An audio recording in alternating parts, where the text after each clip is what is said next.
All right, guys, welcome back.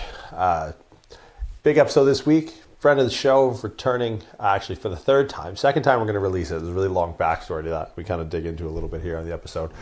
Close friend of mine, Jon Bond, owner of Hybrid Fitness Group.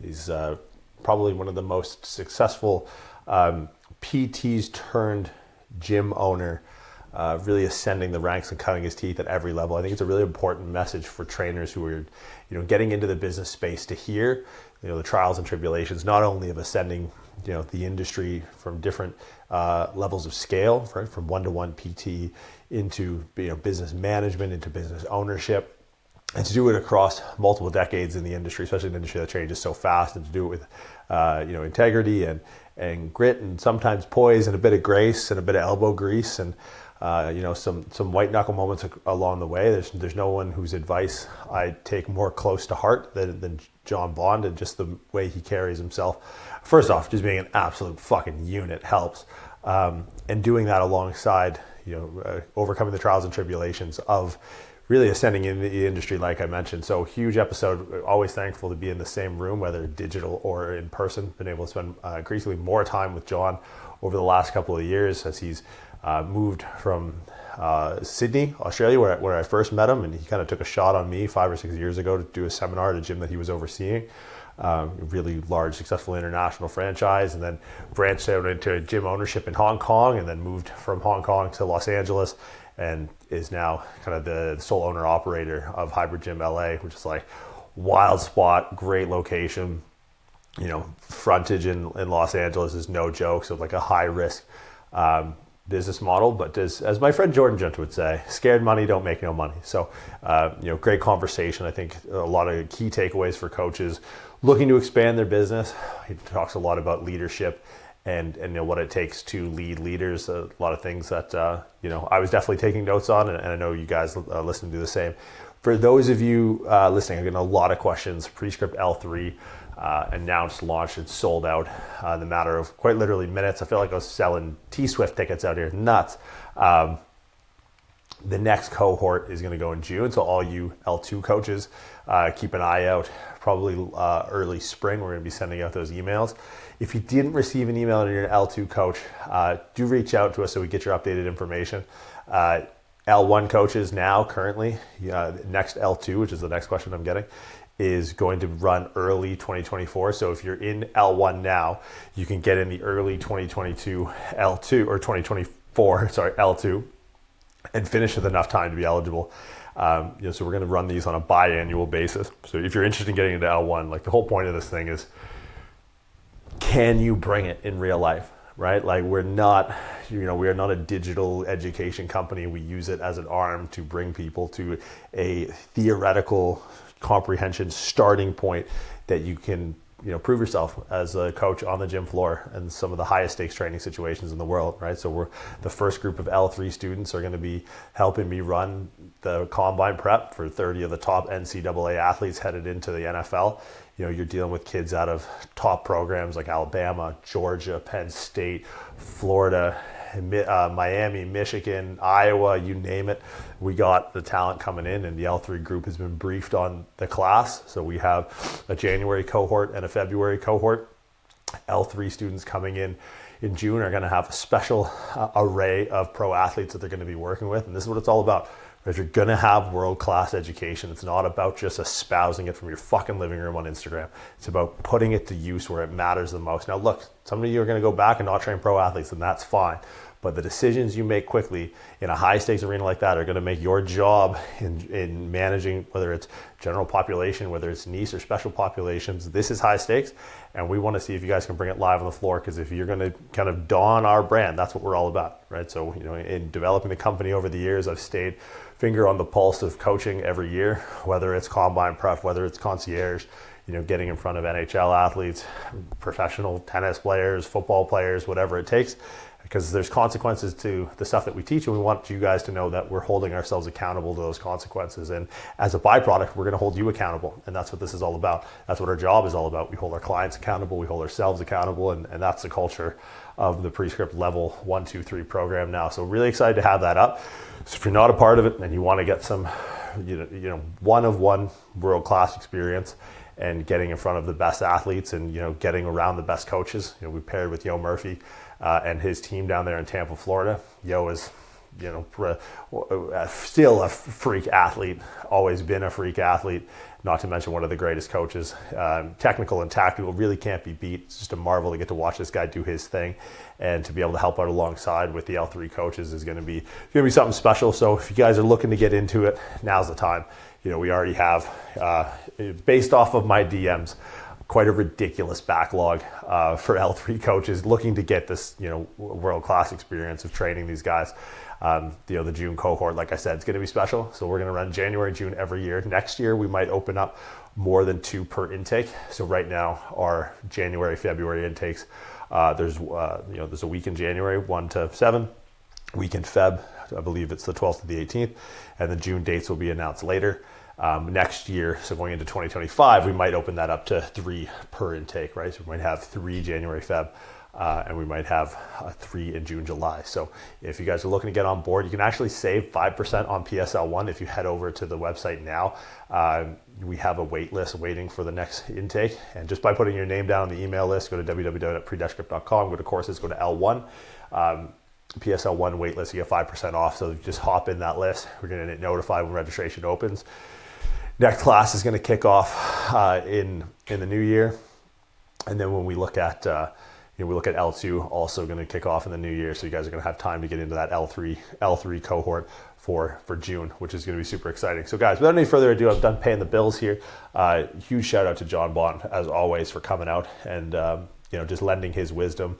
He's been able to build a brand based off of integrity, based off of his values first, not necessarily profit first, which I think is something that we're too quick to draw a straight line to the thing that's going to make us the most amount of money, but not the coefficient of things that are going to make us happy while we make the most amount of money. So Jon is a living testament to that. So huge shout out for Jon Bond again. Those guys interested getting into the prescript pipeline, level 1 registration waitlist is now open. You can save 5% off it just putting your email down. You'll be the first to know about the registration for next semester. L2 coaches, hang tight. You're going to get your invites coming off the L1. If you're a current L1 coach looking to get into L2 for that, a chance at that June cohort of getting the L3 live in Tampa Bay, we're going to see that registration go live close to the new year. So keep an eye out for the email, and L3 coaches who are signed up, ready to go. Appreciate our first briefing call. Really excited. I know the athletes are really excited. Joe's really excited. So without any further ado, guys, do enjoy this episode with Jon Bond. Everything will be in the show notes. And like I said, appreciate Jon coming in and sharing his time once again. Lundy, hit it. You're tuned in to RX'D Radio. Jon Bond, welcome back to the show. Third time. Not many people know that. Third time on the show. Second time that we're going to release the episode, but third time on the show. How you doing, man? I'm really good. I'm good. It's it's been busy. Usual stuff. Yeah, we're ships passing in the night, you and I. Absolutely. But I'm glad that this episode comes live from headquarters in Los Angeles for the first time in RX history. Yeah, I did toy with doing it from home, but then I was like, I don't know what's going to cause me the most hassle, the dog's going crazy in the background or the gym. So this is probably quieter than the house. So well, and I like it because I think it's a cornerstone of what I want to talk about today is like, you're the one of only a handful of people who I've seen. Are you familiar with what like the Peter principle is? Have you ever heard that term? No.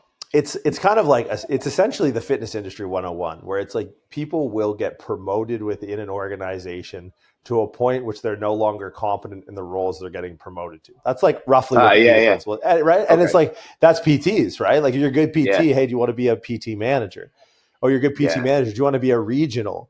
Oh, do you want to be like a national director? And it's all of a sudden you have a kid who's like, yo, I just really like doing bench press and eating salads, and all of a sudden, like I oversee a team of, 20 people or 30 people or 40 people or 5 clubs or 8 clubs or 10 clubs. It's like, and then, a lot of them will just kind of snap out of it or get fired and then end up right back to where they were competent again, which is back on the training floor. But you've obviously taken a career of training competency from like a PT standpoint and one-to-one sessions and been able to scale it to, an international gym owner, in probably two of the toughest fitness markets on the planet. Yeah, I mean, I'd never heard of that principle, but it 100% relates to the fitness industry. And a lot of it comes down to, like you said, it's the gyms themselves, right? You become a PT and the trainers a little bit. I always have these conversations with the coaches when they want to progress because they don't really know what progression looks like. They just don't want to keep doing sessions and they see what you do. They want to be a mentor or a manager or an educator, but don't necessarily do the stuff that's going to help you get there. And then because, people come and go quite quickly within this environment, get thrust into a position anyway. Well, you're one of the best PTs on the floor, so you take the management role. You'll be fine at it without any real training on it. Just jump in. You saw how the last guy did it. You'll be fine type thing. And for me, management and education, as you'll know, all of that stuff's a whole other ball game when you take it up a notch to actually running or managing a gym, managing a team. And I think unfortunately, what I see is the biggest hurdle for most of them is they're not, most PTs, be careful how I word this, but most PTs are people pleasers. That's what they do with their clients on the gym floor a lot. Some of the best trainers are not, but by and large, they don't like tough conversations. They don't like telling people off. They don't like calling people on their bullshit. What they do like to do is tell you how to do everything. But they don't like to follow up the application. Are you actually doing it? And when I see, PTs move into a leadership type role, that's where it falls down. I've told them how to do it. So what? I can tell everyone how to do stuff, but if you're not following up, making sure they're doing it, if you're not having tough conversations and holding people accountable like you would your clients, then you've got a team that you're telling them everyone what to do, but they're not really doing it. And there's no accountability and you're being paid for this role. I've hired many people in these roles and it's the same thing. I come across that as probably the biggest hurdle to becoming a leader or a manager than anything else. They want the position, they want the role, they want to be seen as the boss or the more senior guy in the gym, but they don't want to take accountability now for the trainers' results, for what the trainers are doing on the gym floor, for the standards that they're doing. It's like, yeah, but I told them, it's not my fault. No, it kind of is, but Yeah, I find people think leadership's more about taking credit where it's more about taking responsibility and blame. Yeah, and repeating yourself fucking a million times. Like, I've been doing this for 30 years or something now. And the one conversation I have to everyone that I promote to, like a mentor, trainer, manager, educator, whatever, I'm like, get comfortable repeating yourself. But I believe that as a coach as well. I mean, Christ, I still say the same things to clients over and over again that I've been saying for years.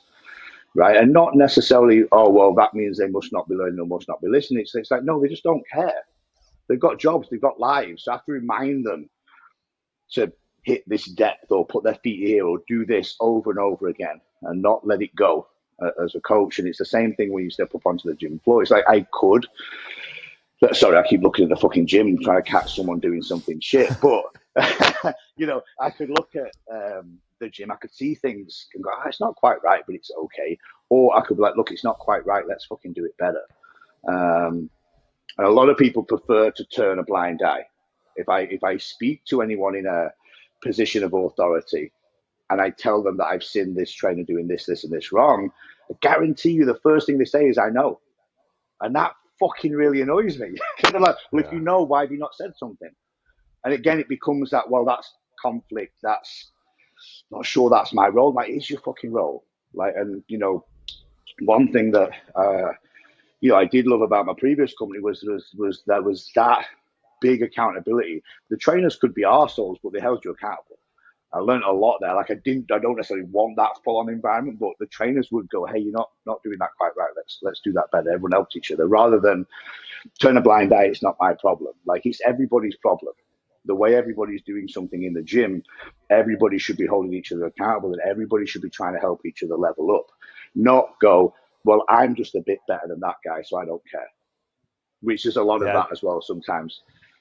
It does seem to be a shift in the industry. Like, PT teams were something that were big when I was coming up. I remember I was like the young buck in like a really well-developed PT team. They were the scariest group of dudes in the entire city.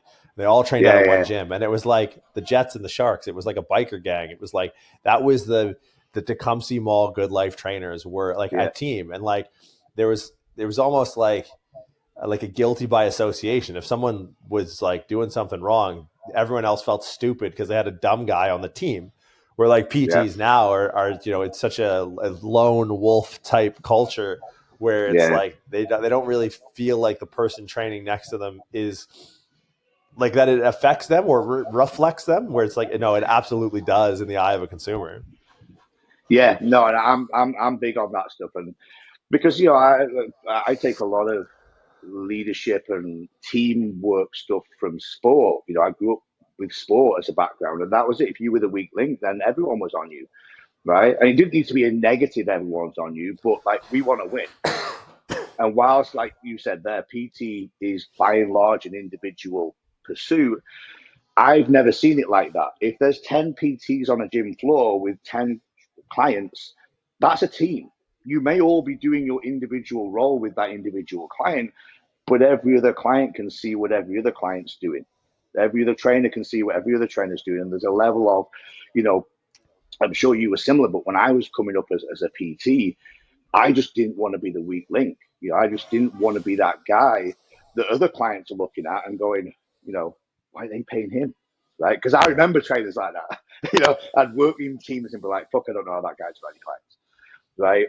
And I just never, I try and instill that thought that people are watching you, right? And it does fucking matter. And just being a bit better than everybody else isn't good enough. Set your own standards. Be by far the fucking best if you're in the gym. If you want to go somewhere, and then have everybody else try and get to that level. Because sometimes I have tough conversations with people that think they're the best in the gym, and maybe they are, but it's still not good enough. Especially if it's a new gym in its first year. That you mentioned that everyone's watching you. If there was ever a time where that was the case, it's now. Because everyone's watching you outside of, your four walls you're training in. Everyone's got a goddamn phone out and an Instagram or a TikTok account. Quite literally everyone is watching you. Right? So how people absolutely are operating devoid of that, I don't know, that potential shame. I would just feel shame. I don't know why that's the emotion that comes to mind, but I would literally just feel like, oh God, everyone in the world just saw that. But they're shameless, dude. New trainers are shameless. Yeah. But I think, I'm old, so I don't want to get into the generation thing and all that sort of stuff. But, everyone says, there seems to have been a shift in this. And I'm 50-50 on this, right? Doesn't matter what anyone else thinks. I don't give a fuck what people think. I hear people say that all the time. It's like, well, if you genuinely don't give a fuck what other people think, then be good at what you do. And make sure that 50-50, well, these people hate me, these people fucking love me. You're winning on both sides, right? You think of top athletes where you've got half the world fucking hate them, half the world love them. It's like, it don't matter, they're the best in the world. So they can get to a point where maybe, I don't care if these people hate me because they're all still buying tickets. And I've got this many people love me, right? When I hear people not doing their best, right? Being a whatever. I don't know what's worse than average, but like you say, they're not being very good at their job. And then when they get called on it a little bit, and people are like, well, I don't give a shit what people think. It's like, well, do you not give a shit that you're good?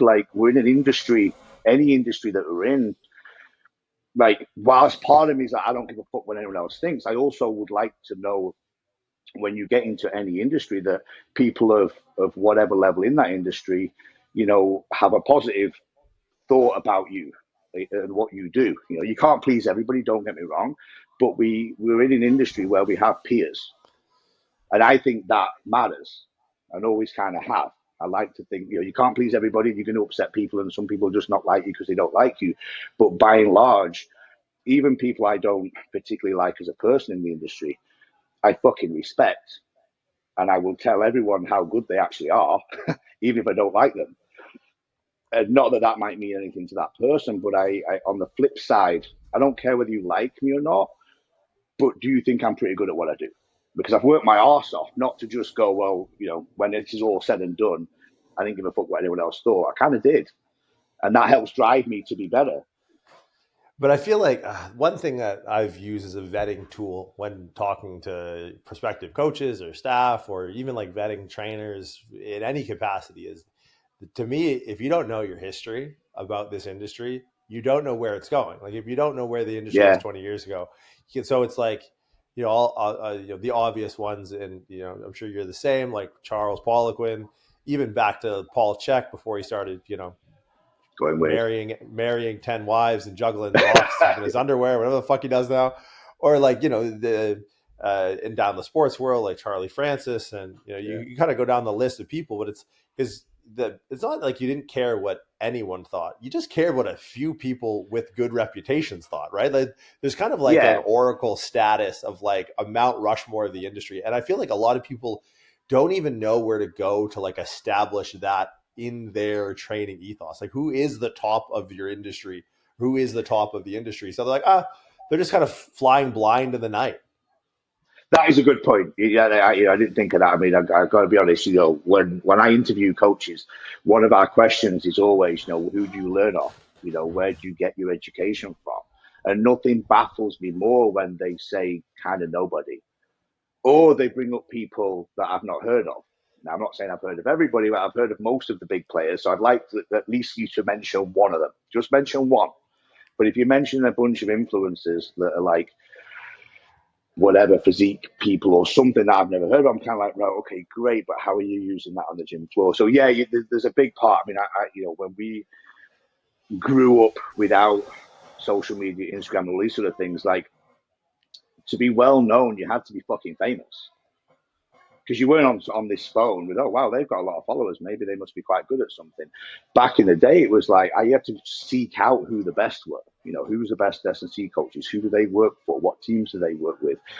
If I want to learn about powerlifting, who are the guys I should be reading? What books should I go and buy? You have to kind of seek all these people out. Now, I'm not sure everyone goes seeking out the same knowledge. There's a lot that do, don't get me wrong, but a lot rely on the phone. Because I get a lot of people, what do you think of this guy? What do you think of that guy? I'm like, I don't know. I've never seen him. Yeah. Right. And then there's some people I'm like, okay, they put out pretty good content. If you want to know, some simplicity as to why this exercise works quite well or why this doesn't matter in this exercise or whatever, maybe so look at some of their stuff. I agree with most of what they're saying, but it's still only a snapshot. And I do fear that a lot of people only look at the snapshot and then start teaching it on the gym floor. And I see that loads. I watch this thing on fucking YouTube. Next thing I'm teaching it to someone. I'm like, you've never done it yourself. I can clearly see you've not done it yourself because you don't even know how to set the machine up. Yeah. And there's one thing worse than that is when people read about it, watch a video, and then make their own video. It's literally fifth graders teaching fourth graders. Like it's absolutely insanity. You mentioned something earlier. You mentioned when you are like kind of promoting someone to like a mentor role or like a higher position in the company, you said, be prepared to repeat yourself a lot. Yeah. Now, do you find, and you kind of, talked about a few like just simple tropes of things that you might say a lot to clients or things you might say a lot to other PTs, but are there things in like an internal dialogue with the position you're at that you have to constantly remind yourself of?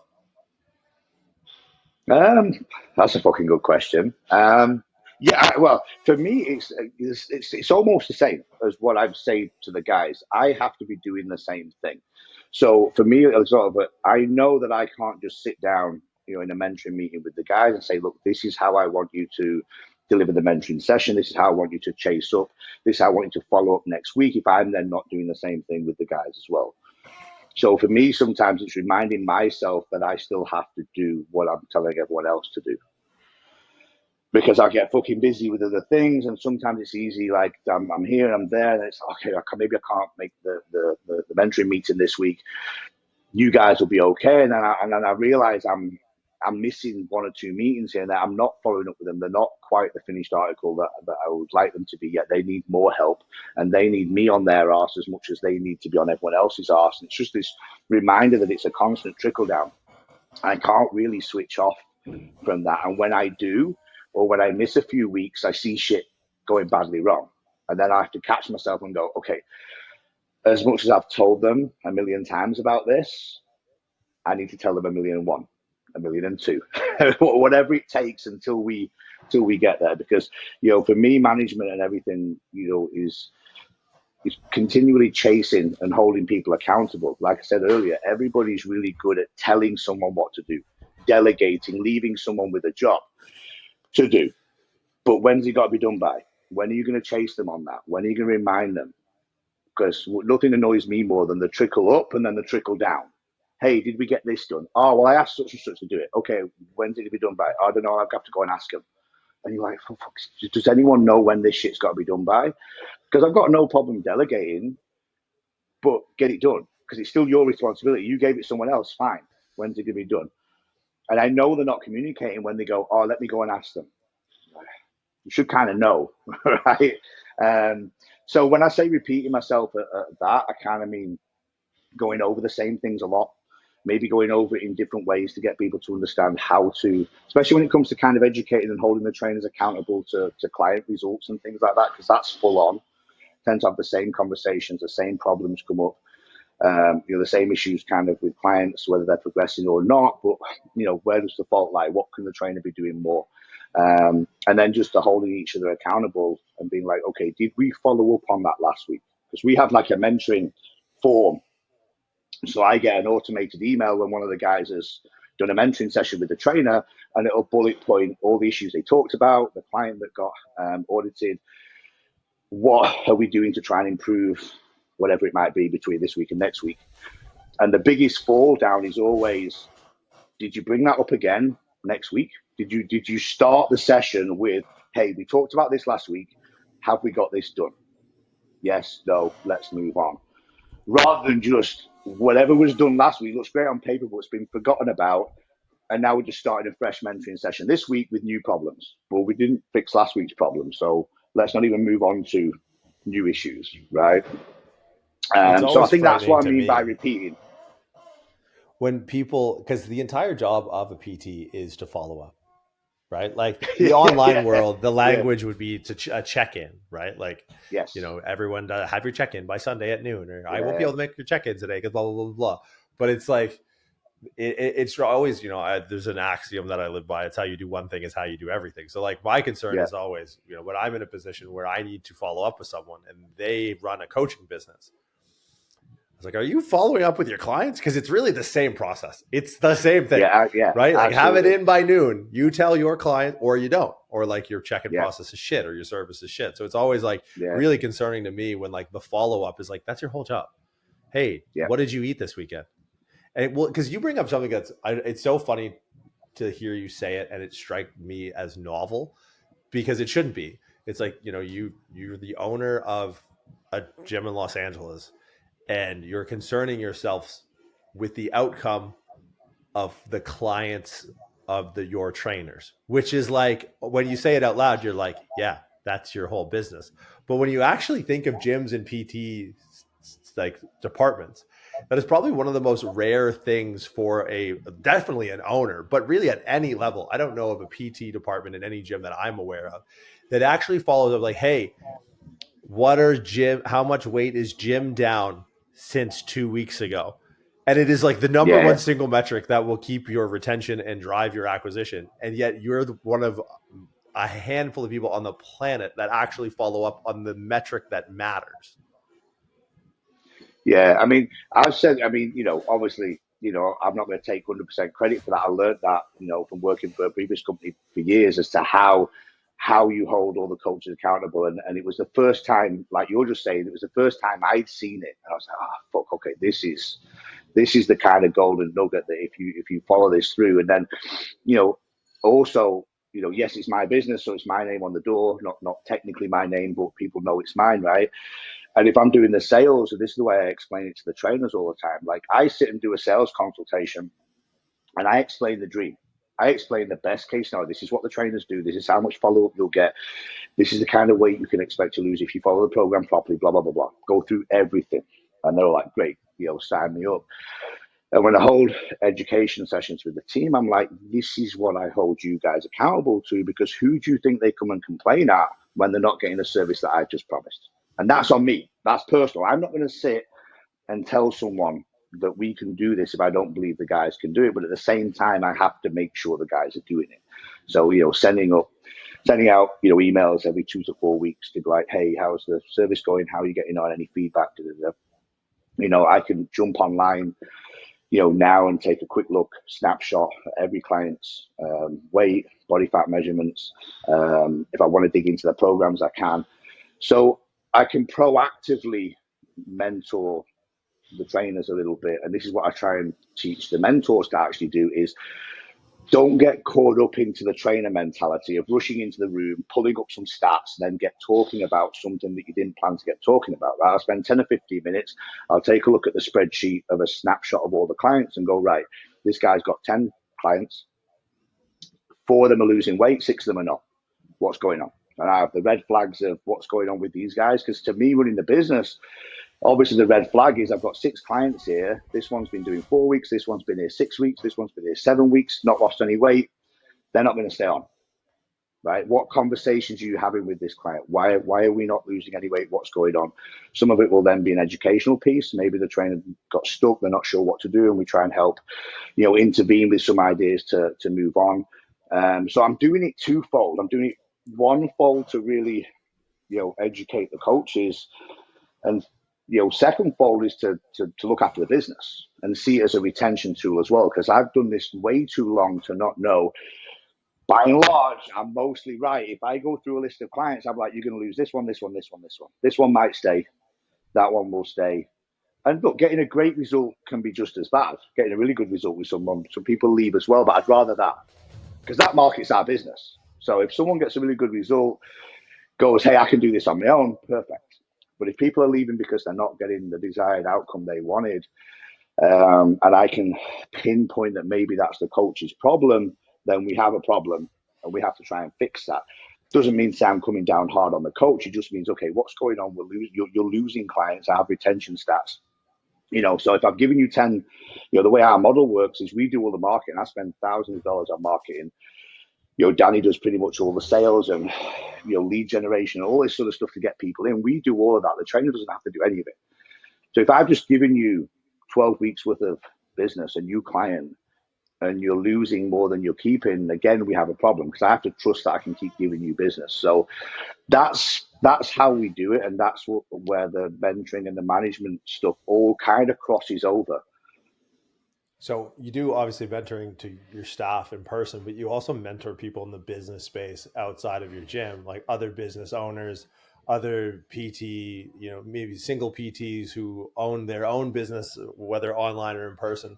What are the pitfalls you start to see at large, outside of just the advice you're giving inside of your own gym, when you start to look at, left and right at people who might be more at your level that are looking to you or want to get to your level from business standpoint? What are the things you find yourself repeating to other business owners who are trying to, get to where you're at? I think, again, depending on kind of where they're at, like, are they a trainer looking to get their own gym, start their own gym business? If it's that, again, it's usually really going into the detail of, right, have you thought this through? Right? Have you done some... Are you sure? Yeah, exactly. Yeah. Have you done some sort of P&L? And by P&L, do you even know what that means? Right? And sometimes they'll send me some rough numbers.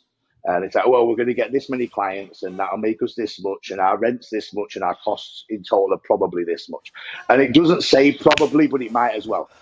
Because the level of numbers and detail is so thin that I'm like, this looks fucking amazing. But what about... So I'll show them maybe a list of my actual P&L for a gym, which has detailed number for everything. Even like the Spotify account is whatever the fuck that is nowadays, $6.99. Like, to every single number, because even something I didn't fully understand, and you don't realize all those little things add up.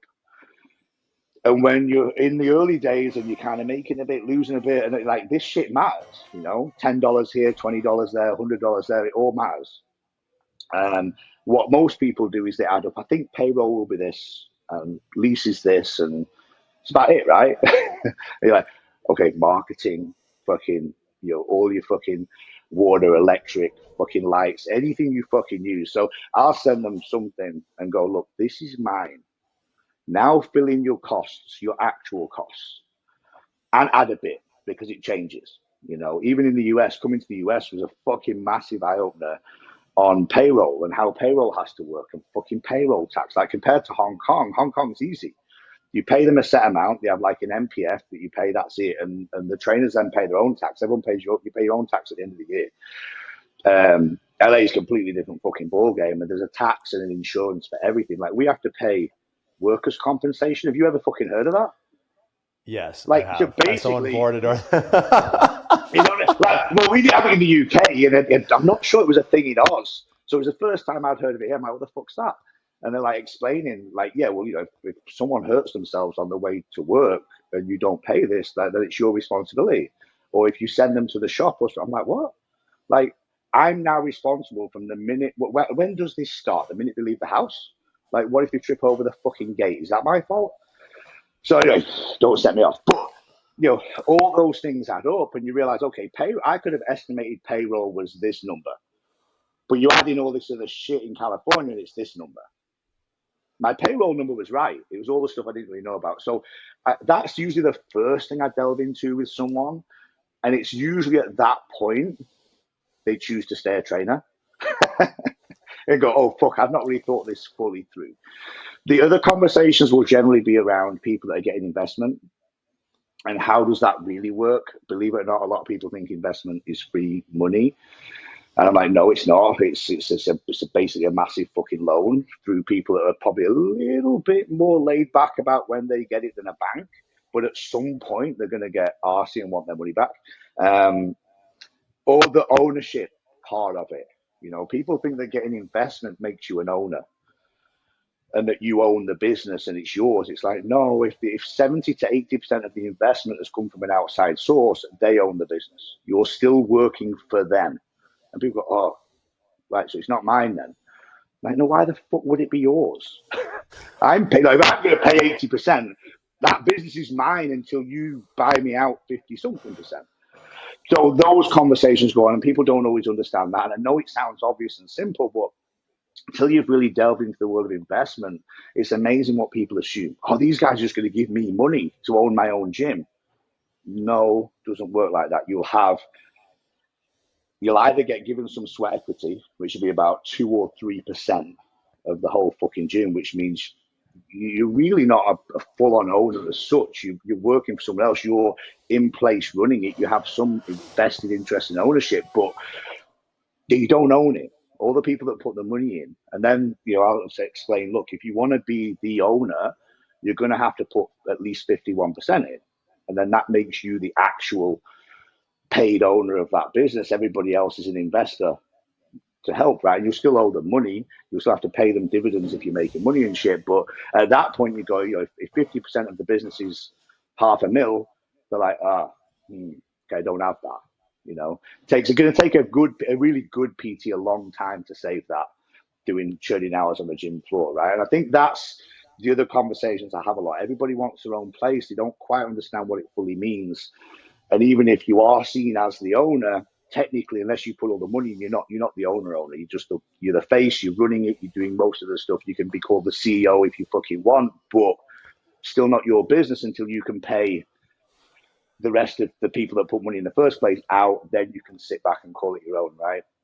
And then lastly, would be people that have got started like I did, didn't really take on board any mentors or learn. I mean, I had some good business people that I work with that I learned off. I wish I'd kind of not learned everything the hard way.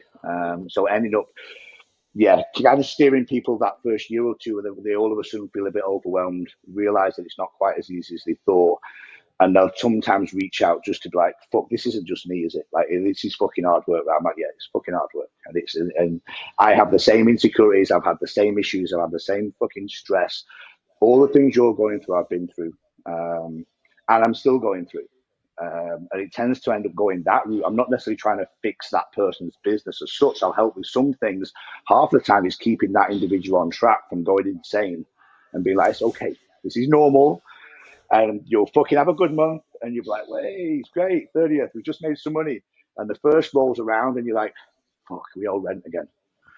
I've got to pay the trainers. We've got no money. Let's start churning money in again." And it just takes time. So, Yeah, I find my help or benefit has become more a little bit some ways on the mental support side in some ways than giving, super clear. I don't feel I'm quite at that point where I'm the kind of business guru that people should come to. But I've been in it long enough now to help people in that first year or two where they're like, fuck, I didn't expect it to be like this. It's like, join the club. Yeah. I think you just purposely deferred a bunch of people from DMing you because you don't want to be bothered. I think it was just like, oh, I don't. Maybe. I just want to drive my cool car. Leave me the fuck alone. Like I want to sit in traffic in my nice truck. When you're talking to PTs who are looking to like bridge that gap, and you're obviously a PT who's done that. Do you ever look back in retrospect and have like a moment of like, how the fuck did I get here? Like, was this the goal? Yeah, I like. I talk about this quite a lot. I've never had like this black and white goal, and I do wonder with the amount of time it took me, I should have probably changed my fucking goal at some point because the world moved on, right? So when I first went in, like my first boxing gym, my first bodybuilding gym, and all I saw was the guy, the fucking jack guy, sat reading Flex all day. This is the gym owner taking a few quid off everybody, maybe show someone how to use a couple of these equipment, sit back and read Flex. I was like, that's what I want. Like, 'cause I left Get school with out of nothing. here. So I was kind of like, oh, fuck, if I could just sit behind a fucking desk, staring into a gym all day, reading fucking magazines, I'm fucking set. That's all I want out of life. Because I didn't have big goals of some big career, right? And that goal stuck with me. I always wanted my own gym. And it took me, going off in all sorts of different directions as a coach, as a trainer, as a manager. But I always knew I liked managing people. I liked training and educating coaches, more so than clients, really. I like building teams. So that always came quite natural. Um, and in some ways, when the opportunity to get hybrid and get my own gym came up, I couldn't, snap it up quick enough. Now, in hindsight, you look at the way the world's moved on over the last 6 or 7 years, and you're kind of like, fuck, getting stuck with a brick and mortar. It wasn't everything I fucking thought it was going to be. Because you do get stuck and your life does change. And if you want to travel and you want to go and do things, it is a lot harder until the business is where you want it to be. So I don't regret it at all. But I do think over a 30-year span, I maybe should have assessed that goal at some point and not gone, yeah, I still want a gym. But I don't think I fucking answered your question there, did I? I'm not sure No, where I was you're going right. with that. Was there a point? Was there a point in since owning hybrid where you didn't think you would get to where you are now? Where like you can we hung out in Miami for a bit. I'm like, what are you doing? I'm working, man. What the fuck? What do you mean? What am I doing? I'm working here. It's like, was there a point where you didn't think you'd be able to get that freedom back? I still not sure I'll get it back. Like it's tough. Like it's the rough with the smooth. I go and take 3 or 4 weeks off in Miami, but there was a cost, and I didn't chill as much as I kind of thought. But the business is on my mind. Everything. So that's something I definitely need to work on, and I go through phase. I was talking about it this morning briefly. Like no sooner you're getting ahead and things feel great, and all of a sudden, things go off the boil, and you're fucking building something again. You're resetting this, and it's constant. And I'm not sure at what point it's ever not constant. I don't know. I've not reached that point yet. You know, I can take a little bit more time away than I've ever done before. The team are getting better. I've got a couple of guys I can really trust now, but whether you can ever get to that point where it's fully this thing will just run, I don't know. Um, especially with just a handful of gyms. I think the bigger you can make the business, the more you can, and the more money you make, obviously, the more you can put people in much more senior, responsible positions. But when it's a bit smaller, it's not that easy because obviously you have to pay a decent amount for people to do these roles, and if that's not there as well, then and I can do it. It's like, well, if you can, why are you not? Because that's cheaper on the bottom line than hiring someone else to do it. So yeah, I don't know. I'm not there yet. Would be the answer Well, to your question. Like, what do you so we kind of know what you work on when you're working in the business, right? Like talking about there's really only at this point one person who can do the mentoring at the highest level to make sure that the accountability is there, that the follow through and the follow up is there, and that's you. And in protecting the bottom line, like you kind of in your mind have this fiduciary obligation to be like, well, I could probably pay someone to be a hard ass, but I own the company and this is going to be a good return on my time. So that's what you do when you work in the business. What is on your horizon when you're working on the business? Like, what is your, when you're in Miami and you're constrained from working in the business directly, you're not being on the gym floor. Like, what are the projects? What are your, like, what are your, what are your ideas? What are the things that you are working on when you're working on the business? So, I mean, recently a lot's been trying to work out, the gym, the brick and mortar gym, we've discussed this before, it can only make so much money with the amount of people you can get in it. And there's always going to be quite a high level of overhead. So as a standalone kind of gym business, what extra revenue streams can we make that don't just rely on personal training and the in-gym experience? So, e-commerce site, how can we maybe, get the supplement range out there, let's say. Online coaching has become a thing that I'm trying to work on. It's a fucking headache because I don't enjoy it, but online coaching would, fucking hell. But I don't enjoy a lot of fucking stuff I do. I just want to get there. No, the online coaching stuff opens up, can open up hundreds and thousands of potential clients versus the gym, maybe 100, 150, 200, right? So I can only sell so many supplements to my in-gym clients unless I have 50 gyms. And that's not really on the horizon. So trying to build an online external presence so that then we can maybe start selling supplements, maybe some clothing, maybe other things, and build a brand outside of the gym as well as in the gym is where my head's going. The difficulty is then building a name of a standalone gym. There are some that have done it with like one gym, two gyms, but I'm trying to work out how they did it without someone famous and without being in all the top magazines, and how I can maybe bridge that gap as well. But that's where my head is at the moment. If I could build enough stuff I can sell online, and I don't mean just online coaching, like I said, I mean supplements, clothing, other things that then feeds that money back into the gym business, or maybe makes enough standalone that would cover the gym even on a fucking horrendous month, then all of a sudden I've got extra revenue streams that help support the gym. Whereas right now, the gym has a bad month, There's nothing supporting it, right? There's no extra income coming from somewhere else. We'll go, we're fucking made. We're good. We made 100 grand online this month. So we're 20 grand short in the gym. It's all good. We don't have that backup. And that's where my head's going. And I assume a lot of other gym owners in my position should be looking at that kind of thing. I don't know. I love education, but I don't know if that's a route my gym type thing would need to go down. I enjoy that kind of thing and more, but I see the spin-off of the actual gym product being more viable. But that's the kind of thing I work on. And by work on, I mean, think about a lot. I have a ton of fucking calls with different people that don't really help. And I keep coming full circle, trying to work out how the fuck do I do this and nail that part of it. So there's a lot of banging your head against a brick wall. There's some people out there doing it really well, and I just need to fucking figure out how.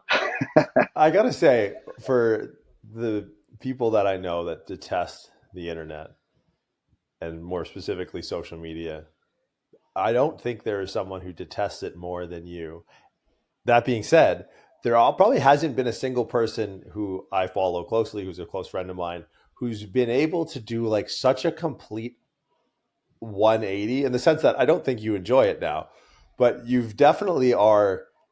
I've noticed over the years and repeating myself to you, you have seemed to like, you've seemed to you seem to be consistently present on social media more often. And I thought a really unique control because you had a certain level of obviously a certain level of success to get you to where you are.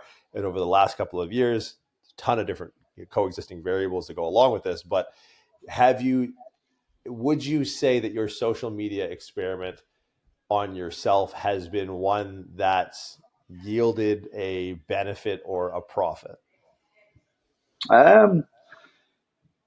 No, I don't know. I think, maybe as at least having some sort of presence a little bit. I mean, I remember vividly walking around Venice, having a conversation with you, being like, That's wild. Jordan, yeah, you need to fucking help me with social media. I don't understand it. I don't know what I'm supposed to be doing. I look at a few people's that I like. Yours is one of them. And you were literally just like, look, you've got to get consistent with whatever your fucking message is. And one thing I've always struggled with my message anyway is it's never been one thing. And I struggled with that with the business. When we opened Hong Kong, I wanted a gym that did group fitness, did personal training, did MMA, and then you fucking branch off all the MMA into boxing, jiu-jitsu thing. And we launched the gym and everyone went, what the fuck are you? And I was like, what do you mean? So all of a sudden the marketing message was all over the fucking place. And when I talk about learning lessons the hard way, we were like, it's a fucking great idea. People are going to love this. And then we got the private personal training area, and then people being launched and punched in the face on the other side of the gym. And you're like, oh, I'm sure it quite goes. Like, I love it, but not many people do. So learning that and trying to funnel that together a little bit. And I do find that of all the things I love doing, like I'll post boxing stuff. Jiu-jitsu is a bit hard. It's really difficult to fucking film when you're rolling around with a bunch of fucking men. So I don't really post any of that stuff. But I've noticed if I just keep it simple, more towards the gym and what we do, that stuff tends to work better. Like, I'll talk in complete layman's. I'm not trying to be a high level educator. I'm talking to clients that have maybe never trained or just starting training or want to work out the best way to use this machine or this, or should I use dumbbells? Should I use barbells? What's the best way? Super simple stuff. I've been talking about that since I was fucking 15. So I find that more comfortable. I think when I started, it was very much trying to keep up with the people that I saw as highly educated in the industry. I want to be seen as that level.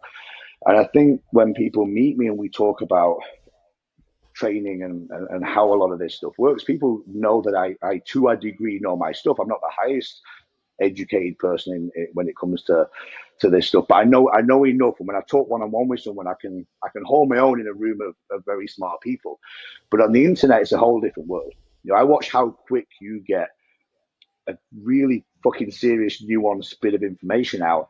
That would take me 20 minutes to say, just because of the way I am. I'm like, fucking waffling for ages, and people go, fuck, I'm not interested, right? So I've learned that practice and go, okay, just talk about what comes naturally. Talk at a level you feel comfortable at, and that's kind of helped. And I find a lot of people reach out off that stuff that I think is really fucking simple, and who's really listening tends to do quite well. And just keeping a bit more consistent with the message. I think in the past, I'm fucking all over the place. One minute I'm talking about this, the next minute I'm that. And, people are like, what the fuck, which is not a problem when you've not really got something. I hate being on there feeling like I'm selling. I don't want to be like, I'm not selling my business. I'm not trying to sell you to come and work with me. Like, you want to work with me? Great. Contact me. I'll work with you. But I hate doing the whole, nothing stresses me out more than trying to do a piece of content, knowing that at the bottom of the right end, like, DM me for more information. Click the link here. But I fucking hate all that shit. Now, I know you need to do it, but sometimes I just talk and I don't put any fucking call to action. I'll get a message or a question off the back of that, more so than when I'm trying to sell. I got really pissed off the other day. I was telling Danny, and it was mostly probably because the content was shit anyway, and I didn't put much effort into it. But it's like, I'll post a picture, and look, I don't have a following like you, but I'll post a topless picture, and no one's probably read the fucking caption. I'll get fucking 150, 200 likes. Right? Didn't mean anything. Didn't help anybody. Help and me. then I do a post. Then I do something trying to sell online coaching. And I put time and effort into it. We do a graphic and do the 12 likes. And you're like, do my friends give a fuck? Like, I've got 12 people. I'm sure I've got more than 12 decent friends, but no one gives a fuck because it's my business or it's something I'm trying to sell. So I find that a bit difficult, but I do notice it in a lot of other people's. You've got to count the business stuff you put out there. Maybe a lot of people are not liking it, but they're seeing it. And then the other stuff maybe just backs up. Yeah, more people like it, but they're more likely to contact you based on the other stuff sometimes than the actual business self. I don't know, but I've not got it fucking sorted by any stretch of the imagination. do you feel like hybrid is more closely linked to you as a personal brand? Because, you talked about the hybrid in Hong Kong and how, it's kind of like maybe perceived as like a jack of all trades, master of none. It's like, wait, what is it? I need this is a Pilates studio. This is a yoga studio. This is a MMA gym, or this is a jiu-jitsu gym. This is a boxing gym. This is a PT gym. But I think like what makes like hybrid and even in the name unique is that like, because when people look at you, you're like, oh, that guy's huge. And then they watch you throw hands and they're like, what? Why is the big thing moving so fast?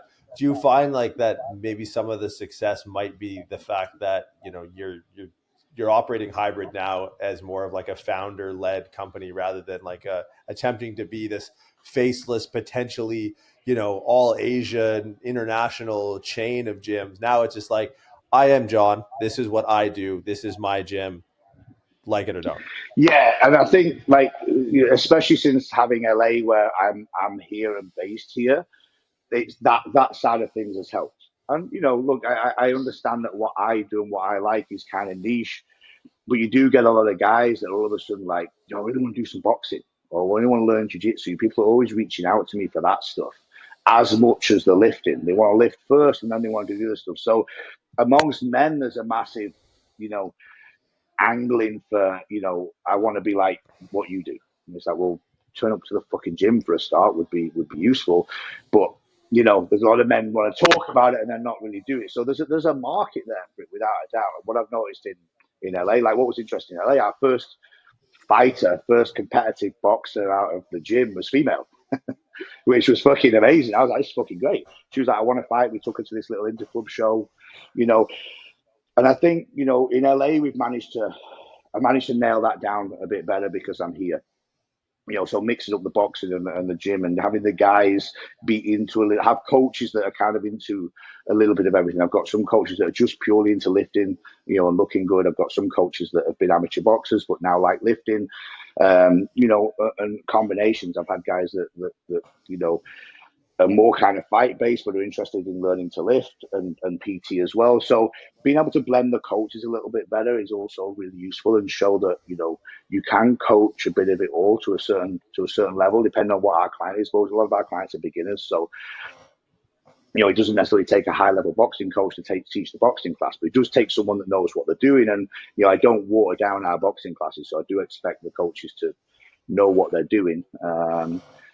So, I think it's been as much me embracing the hybrid thing as the other way around, if you know what I mean. Although the idea and all the things we do are everything I do and love doing, it's been me trying to embrace myself with the hybrid name, the hybrid culture, and go, okay, this is me. I am the face of it. Get on with it. Because when I got into the business, that wasn't my plan. My plan was to be more of a consultant in the business and be behind the scenes. I didn't want to be the face of it. I just wanted to hire managers and be the behind the scenes guys that helps everything tick. Very quickly realized that probably wasn't going to work. So, do you feel like the shift in public perception around fight sports has maybe influenced the need for you to be a face? Because like you played the ultimate long game, because 20, 30 years ago, the idea that I'm going to get into boxing and I'm going to own a gym and have more than just a spit bucket in the corner was like the long shot of holy long shots, right? Like it has been like a very unique intersection with some major, investment. Obviously, like the UFC gyms come to fruition, and all of a sudden, it's now in the public square that there's an octagon next to the Stairmaster. Holy shit, there's an octagon next to the Stairmaster. Yeah. Like, do you feel like the culture, like the fight culture at large, whether it be the rise of UFC, them being bought by Fox, the Jake Paul effect on professional boxing, has potentially forced your hand to be more in the public light because that's consistent with the culture of the subculture of the gym?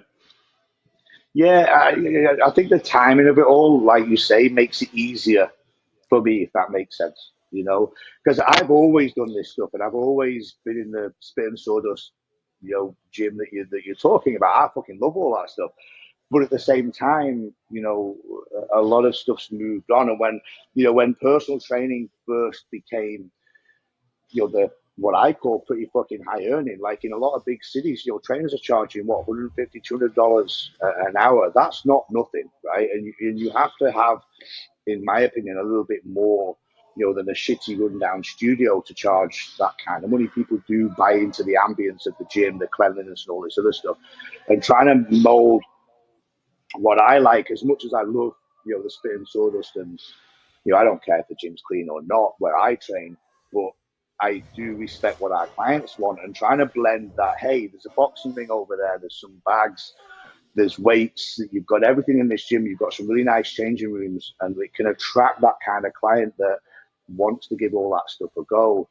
Like, I've probably bought into that more than anything else, and really bringing people in to this kind of environment where people, hopefully, they come in, they want to train hard, they want to lift some weights, they want to do some boxing, maybe some MMA stuff, whatever, but they want to do it in a nice environment. They're beginners, they work up, in the offices. They're leaving here, putting a suit on and leaving. I think I've really bought into that kind of client and helping those people become a bit of that. Seeing someone like me, and I've had it my whole life. I'm like, I don't want to be like you, but I want to get a bit bigger. And you're like, No offense. yeah, I know. And then you're like, they're like, I don't want to fight or anything, but I just look to learn to box. I'm kind of like, well, yeah, there's a place for you then, right? You probably don't come and train where I train, but you can come here, and I can teach you, and we can get you. We can get you bigger. We can teach you some basic, fight-based skills, and come to actually enjoy the sport and train like you're doing the sport. Not something I thought I would ever really endorse with my background. I was always like, well, if you're going to fight. But not everyone wants to do that, right? And that's not a bad thing. I don't want everyone walking off onto the street thinking they're, Floyd Mayweather, right? They're going to get themselves into some trouble. But there's a place for people to come and train like athletes, and I think training a sport helps you train like an athlete, and it all just encompasses what I actually like. Doesn't mean to say you have to be earning millions of dollars and out on the actual field doing it, right? And I think that's what I've bought into a lot more, the last few years, going, right, okay, I don't need to, as much as I would like to be, I don't need to be training pro athletes all the time. That's not necessarily where all the money is. If anything, it's, with some of the athletes I train, it's where there's less money. But bringing these guys in and having that, which then also allows me to work with other people and not necessarily charge crazy money, which allows me to have that combination. Okay, I'm training some athletes here, and I've got my guys here that are just training because they want to be a weekend warrior and live that life. I've kind of bought into that a lot more over the last few years, because I see them leave and how happy they are and how fucking great they feel, they're not thinking, I'm going to jump in a ring anytime soon and become an actual fighter, but they feel fucking good after it. And, that's kind of what it should be about. It's funny because, like, there's always that debate. There shouldn't be much of a debate of, like, does it matter if your personal trainer is fat? And most people would unanimously be like, yeah, it fucking matters. But it's another element entirely where, like, yeah, but is your boxing coach the scariest son of a bitch in Los Angeles? And it's like, that also matters because it was so weird. Boxing as it intersected with fitness, like, overcorrected for the edginess and was like oftentimes like the softest shit in the gym was like the person holding the pads with the old lady. And it was like, I get it, boxing on, right? Yeah. Like when you had Tyson biting fucking Holyfield's ear off or whatever, it's like, yeah. You probably can't bring that into a commercial gym floor, but like they overcorrected to like pink boxing gloves. It was like, hold on, this probably works a little bit better when the guy teaching you how to throw hands looks like you. Yeah, I mean, look, nothing killed me more back in the day when that 2-day pad work course. I don't even know who the fuck did it now. There's a few prescript. It was a prescript course. Prescript pad work. All of a sudden, there's trainers, and the screen's not even big enough to be showing. But they'll hold the pads that wide. It's like, are you fighting two people? Like, what the fuck are you doing? And it was just horrendous. And I'd be in the gym, and again, I think that's why in some ways it took me a while to get my head around. I love coaching beginners and teaching people just to do the basics, just to enjoy it. But you've got to know how to box. Like, I really don't. I'm not good with the PTs that learn how to hold pads, but have never thrown a punch in life, but do it because it entertains their clients. I'm like, no, just don't do it. Do what you're good at. Do what you actually do yourself. And I think the real skill is having high-level boxing coaches that can take it up or down, right? And I talk to our guys about it sometimes. I'm like, I can train some fucking high-level people, but the type of client that comes in here doesn't want me to go over one specific type of footwork for a whole fucking hour and not hit pads. Right? It doesn't need to be perfect because they want to get a sweat on, they want to get fit, and they want to use boxing as a fitness tool. Doesn't mean to say I can't teach them some decent technique, but just know when to let it go and let them throw their fucking hands around a bit and get sweaty, right? I think, for me, I would still prefer a higher level boxing coach that can tone it up or down to the client's needs than these people have got no boxing experience, don't know what they're doing, but the client thinks, oh, well, I'm hitting pads with my trainer. I'm like, so what? So what I've tried to blend really well is like, look, we can bring beginners in. You're going to get a real boxing experience, but we're going to tailor it to where you're at right now. 10 or 15 minutes of proper technique work. Mimic that on the pad so you start to get to hit something, and then mimic it again on the bag. So by the time you've done an hour, you've done the technique stuff on 3 different things, but also at 3 different levels of intensity. So you're getting a workout, you're getting tired, and by the end, you've actually learned something new. Even if it's just something from off the jab and a slip, we're working that for the whole session, but you're going to get to freestyle a bit of stuff off the outside of that. So, I think, like you said, this whole world of boxing, the UFC, everything becoming in gyms like ours now, the UFC gyms, just everyday people wanting to kind of enjoy training and not just, oh, you've got to lift weights. That's the only way to do this or the only way to do that. People just want to exercise. And I think boxing is probably the easiest sport to do in a gym. You're just going to hit pads and hit bags. Like, very hard to play football, and have a football coach fucking, 2 linemen going at it in the middle of the gym and go, well, we're practicing O-line today. Like, most sports don't transition to the gym that well unless it's a fight-based sport, So, And the strength and conditioning has always gone hand in hand with fight sports. Not very good S&C, don't get me wrong. The best S&C tends to still come from the high-level sports, but that whole fitness and the Rocky and all that sort of shit where, well, you're fucking training in the gym, you're running, you're hitting bags, that training scene, people see that all as gym-based training, right? And I think there's a bit of that as well. The nice thing with at least my very peripheral outside view of the intersection of fight sports and conventional training gyms is it's a pretty tough market to break into from a gym ownership perspective without skin in the game. I know people who own CrossFit boxes, and it's the brand itself of the sport of CrossFit does the marketing for them. Like, they don't need to, like, look at the owner of CrossFit, right? Or the previous CEO, Greg Glassman. It's like, that guy couldn't do a muscle. Say, guy did 8-ounce curls all day. He was a drunk. But it's like the nice thing, like, boxing has a certain self-governance to it that leaves, at least from my outwards perspective, there's always more authenticity, and because it's usually the gym is built out from the ring, not the ring is added in, because it's square footage, right? Like, unless you know what you're doing, a PT gym with a boxing ring in is insanity. That's like 10 machines you could fit in that thing. And, if you're looking at usable square footage and, like, profit off of every square foot, it's like, you better really know how to wield that fucking whatever 8 or 16 by 16 square in your gym. Yeah. Well, I've had the argument myself ever since I opened this place. So, like, I put the ring in the boxing stuff because I love it. The amount of times I've thought about, as much as I love the boxing stuff, I look at the revenue of it, that it doesn't do anything. I could get rid of the boxing tomorrow and not lose that much money. I could rip up the track. I could get rid of the boxing bags and the ring and put a ton of new equipment in that I don't have the money for, so I can't do that. But if money's also an object, and it would service our PT product way better. Don't get me wrong. If someone would say, okay, how would you actually maximize PT? It would be that. But I like the boxing environment, the environment it brings. And it's a part of me, and I'm willing, well, at least right now, I'm willing to give up a little bit to have that, to have that environment, to have the boxing classes, to have that environment. And I keep it small. You've been in my gym. I don't overbear. I've got a decent amount of equipment. But yeah, without a doubt, if I moved all that, I could get 10 more pieces of kit in, which would be very useful. I don't have enough machines that I would like for a lot of our clients. So there is that argument there a lot. And the flip side of the argument is, if our rent wasn't so high, I could sell out this gym with boxing. And when we turn our ads up for boxing because of the price point, we get an influx. But unfortunately, even if I had 1,000 members, it wouldn't work with this business model and the lease in downtown LA and stuff like that. So I did learn that. I was kind of like, fuck, I could sell the shit out of the boxing, but it doesn't make enough for our costs for what we have. So, cheap rent, stick a boxing gym, and like you said, it kind of sells itself, especially if you get in a good area where there's not much boxing. People want a box to get fit, so that style of boxing gym works really well. So, yeah, I have a bit of both, and yeah, it's a constant argument from a financial point of view. There's a huge argument for what you just said would be go all in on one.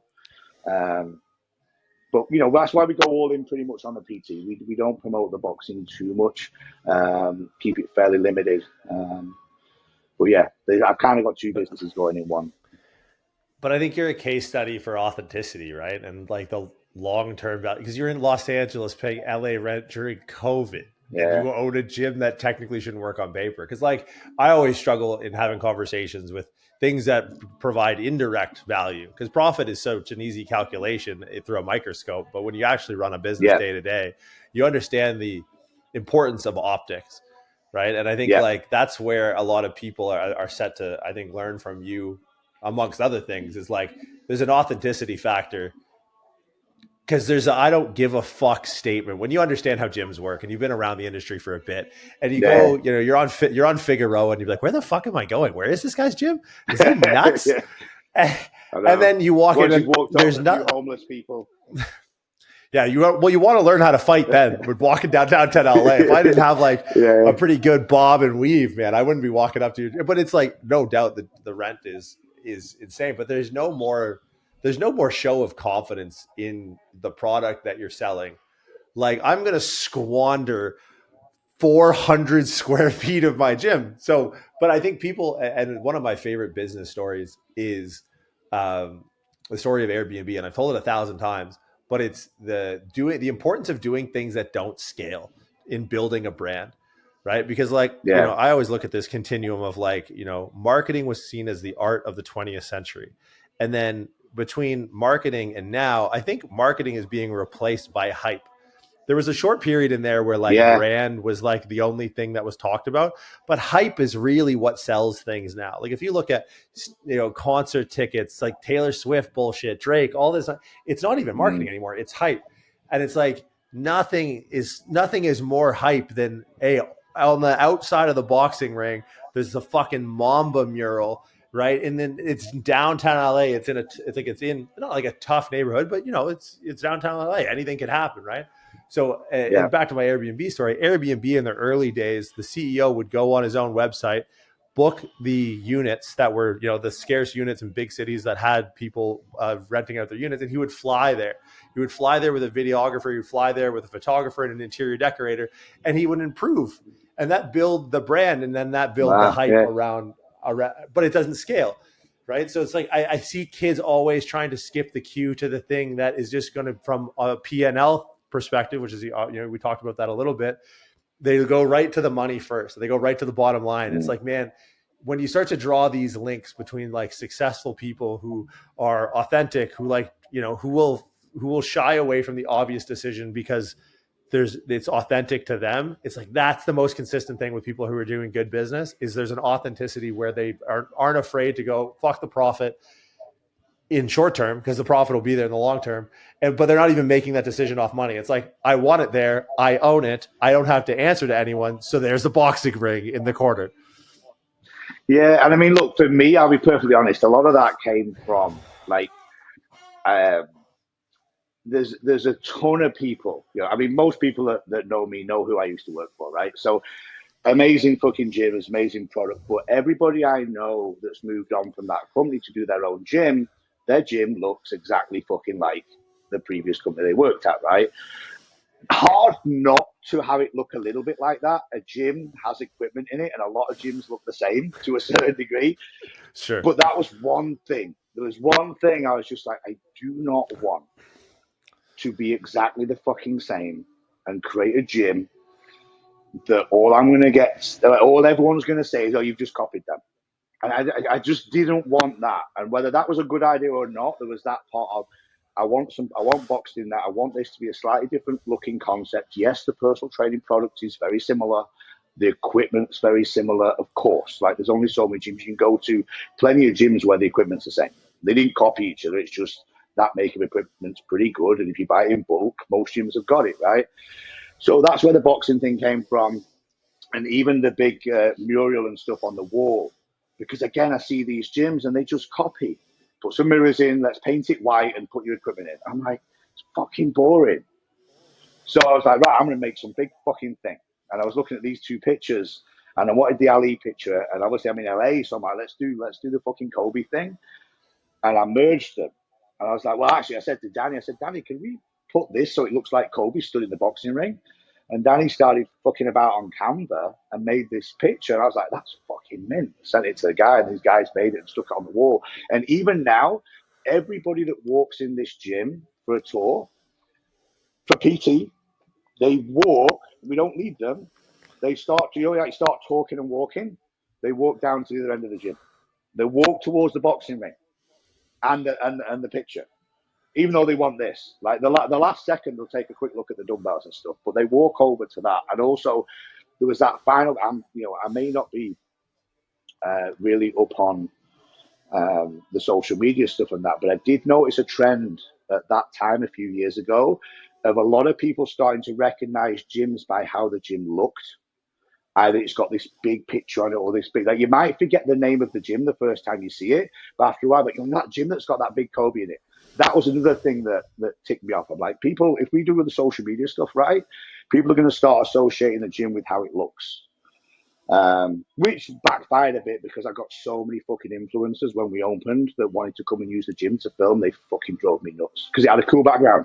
How can we come in and film? I'll tag you. Like, no, fuck off. Like, and all the other yeah, but you'll get members from me, man. Like, no, well, where do all your fucking fan base live?